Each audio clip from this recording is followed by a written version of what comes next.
पौराणिक कथा। जब सत्यभामा को हुआ रूप का घमंड। श्री कृष्ण भगवान द्वारका में रानी सत्यभामा के साथ सिंहासन पर विराजमान थे। निकट ही गरुड़ और सुदर्शन चक्र भी बैठे हुए थे। तीनों के चेहरे पर दिव्य तेज झलक रहा था। बातों ही बातों में रानी सत्यभामा ने श्री कृष्ण से पूछा कि हे प्रभु, आपने त्रेतायुग में राम के रूप में अवतार लिया था, सीता आपकी पत्नी थी, क्या वे मुझसे भी ज्यादा सुंदर थीं? द्वारकाधीश समझ गए कि सत्यभामा को अपने रूप का अभिमान हो गया है। तभी गरुड़ ने कहा कि भगवान, क्या दुनिया में मुझसे भी ज्यादा तेज गति से कोई उड़ सकता है? इधर सुदर्शन चक्र से भी रहा नहीं गया और वे भी कह उठे कि भगवान, मैंने बड़े बड़े युद्धों में आपको विजयश्री दिलवाई है, क्या संसार में मुझसे भी शक्तिशाली कोई है? भगवान मन ही मन मुस्कुरा रहे थे। वे जान रहे थे कि उनके इन तीनों भक्तों को अहंकार हो गया है और इनका अहंकार नष्ट करने का समय आ गया है। ऐसा सोचकर उन्होंने गरुड़ से कहा कि हे गरुड़, तुम हनुमान के पास जाओ और कहना कि भगवान राम माता सीता के साथ उनकी प्रतीक्षा कर रहे हैं।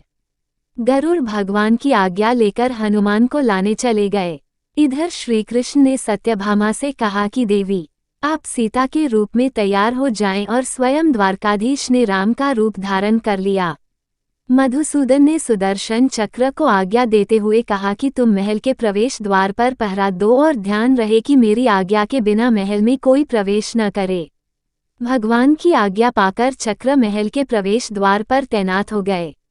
गरुड़ ने हनुमान के पास पहुंचकर कहा कि हे वानर श्रेष्ठ, भगवान राम माता सीता के साथ द्वारका में आपसे मिलने के लिए प्रतीक्षा कर रहे हैं। आप मेरे साथ चलें, मैं आपको अपनी पीठ पर बैठाकर शीघ्र ही वहां ले जाऊंगा। हनुमान ने विनयपूर्वक गरुड़ से कहा, आप चलिए, मैं आता हूँ। गरुड़ ने सोचा, पता नहीं ये बूढ़ा वानर कब पहुँचेगा, खैर मैं भगवान के पास चलता हूँ। ये सोचकर गरुड़ शीघ्रता से द्वारका की ओर उड़े। पर यह क्या, महल में पहुंचकर गरुड़ देखते हैं कि हनुमान तो उनसे पहले ही महल में प्रभु के सामने बैठे हैं। गरुड़ का सिर लज्जा से झुक गया। तभी श्रीराम ने हनुमान से कहा कि पवनपुत्र, तुम बिना आज्ञा के महल में कैसे प्रवेश कर गए? क्या तुम्हें किसी ने प्रवेश द्वार पर रोका नहीं? हनुमान ने हाथ जोड़ते हुए सिर झुकाकर अपने मुंह से सुदर्शन चक्र को निकालकर प्रभु के सामने रख दिया। हनुमान ने कहा कि प्रभु, आपसे मिलने से मुझे इस चक्र ने रोका था, इसलिए इसे मुंह में रख मैं आपसे मिलने आ गया।